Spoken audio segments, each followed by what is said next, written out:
बिस्मिल्लाहिर्रहमानिर्रहीम। अस्सलाम वालेकुम मौज़ूद सामीन, आप देख रहे हैं फ़ॉरेन इमिग्रेशन का यूट्यूब चैनल और मैं हूं आपका होस्ट उस्मान। मौज़ूद सामीन, मैं आपसे बात करने जा रहा हूं कनाडा के easiest PR pathway agri food pilot program के बारे में, जो कि इसी मंथ के स्टार्ट में एंड हो गया था, लेकिन उनके इमिग्रेशन मिनिस्टर सेन फ्रेजर ने इसको दोबारा से 8 ऑफ मई को रीन्यू किया है। ना सिर्फ इसको रीन्यू किया है बल्कि इसको इतना ईजी कर दिया है, कोई भी इसके थ्रू पीआर हासिल कर सकता है। हम आपसे बात करेंगे आज की वीडियो में इसकी एलिजिबल इंडस्ट्रीज की, एलिजिबल ऑक्यूपेशंस और इसमें कौन कौन सी ऐसी रिक्वायरमेंट है और इसके अलावा कौन सी ऐसी इसमें नई अपडेट आई है जिसके जरिए से आपका ये पीआर पाथवे निहायत ही आसान हो गया है। चलिए शुरू करते हैं आज की वीडियो। सबसे पहले मैं आपसे बात करता हूँ इसकी एलिजिबल इंडस्ट्रीज की। सबसे पहले इसमें जो आता है वो है मीट प्रोडक्शन, कैटल फार्मिंग, होक फार्मिंग, पिग फार्मिंग और इसके अलावा इसमें ग्रीन हाउसेज और nursery workers, mushroom production, animal production और इसके अलावा जो इसमें एलिजिबल ऑक्यूपेशंस आते हैं उसकी लिस्ट तो बहुत लंबी है, लेकिन मैं आपसे कुछ जो इसमें मेन ऑक्यूपेशन है वो शेयर करता हूँ।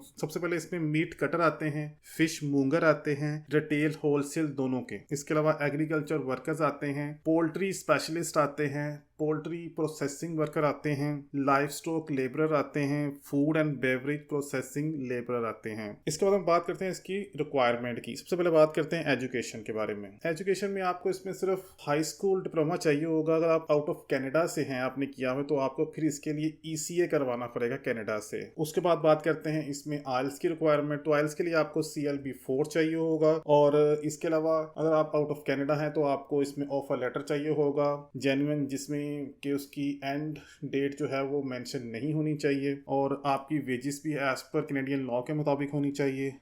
आपका जो ऑक्यूपेशन है वो नॉन सीजनल होना चाहिए, मतलब सीजनल नहीं होना चाहिए और फुल टाइम होनी चाहिए और मिनिमम आपके 30 आवर्स जो हैं वो पर वीक होने चाहिए। अगर आप कनाडा में काम कर रहे हैं और आपके पास 1 साल का एक्सपीरियंस है और आपने इस एक्सपीरियंस को जो है वो प्रूव करवाना है, तो इससे पहले बात करते हैं जो लास्ट प्रोग्राम था यही वाला, उसमें आपको जो कैनेडियन है उनको 1 साल का एक्सपीरियंस के बाद अपने एम्प्लॉयर से जो था वो ऑफर लेटर लेना पड़ता था, जिसको कहते हैं जॉब ऑफर लेटर। वो लेना इतना ही मुश्किल था। कुछ सेक्टर्स में काफी ज्यादा हमारे पास क्यूरीज आती थी कि 1 साल खत्म होने के बाद जो एम्प्लॉयर वो उनको लेटर नहीं दे रहा, उसने रिफ्यूज कर दिया है। वो कहता है पहले मेरे साथ 3 से 4 साल काम करें क्योंकि लेबर शॉर्टेज है, देन मैं आपको जाके वो ऑफर लेटर दूंगा। क्योंकि इसकी वजह ये था कि बहुत सारे लोग पीआर लेने के बाद वो कंपनी छोड़ देते थे और बहुत सारे लोग पीआर के बाद अपना काम स्टार्ट कर देते थे या कहीं और चले जाते थे, जिसकी वजह से एम्प्लॉयर जो था वो किसी फॉरेन वर्कर को बुलाने में काफी ज्यादा इन्वेस्टमेंट करता है, तो 1 साल के बाद वो फॉरेन वर्कर उसको छोड़ जाता है। इसलिए यहाँ पे बहुत सारे जो एम्प्लॉयर हैं वो आगे से अब ब्लैकमेल करते हैं कि आपने हमारे साथ 3 से 4 साल काम करने के बाद हम आपको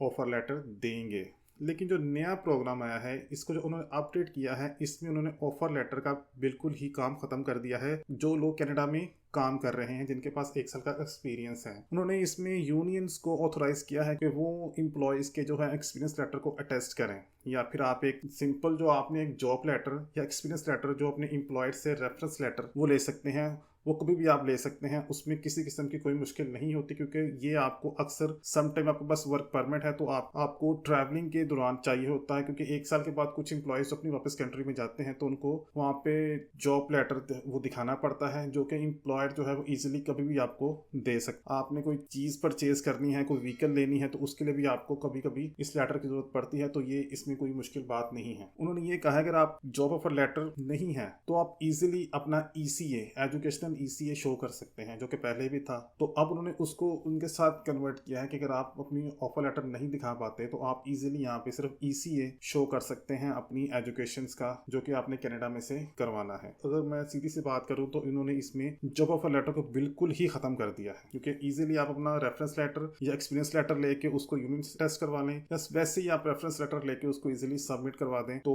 आपका वहां भी काम हो जाएगा। ECA ऑलरेडी आपके पास होगा, आप नहीं है तो आप करवा लेंगे और ये मेरे ख्याल से इतना ईजी हो गया कि 1 साल के बाद आप विदाउट अपने एम्प्लॉयर की हेल्प के PR हासिल कर सकते हैं। इसकी जो फीस है वो है $1,500 कैनेडियन और processing time up to 18 month है, और इसमें आपकी फैमिलीज भी आपके साथ PR अप्लाई कर सकती हैं, क्योंकि उनके पास अगर ऑलरेडी ओपन वर्क परमिट है तो वो कर सकते हैं अप्लाई। कनाडा में है तो आपको सेटलमेंट फंड शो करवाने की कोई जरूरत नहीं है। अगर आप आउट ऑफ कनाडा में है तब आपको सेटलमेंट फंड शो करवाने पड़ेंगे। इस प्रोग्राम के बारे में मजीद अगर आपको कुछ जानना है, अगर आपको कोई भी क्यूरीज है इसके हवाले से, आप हमें कमेंट करें, ईमेल करें, हम आपको लाजमी इसका आंसर देंगे। अपना ख्याल रखिएगा। अल्लाह हाफिज।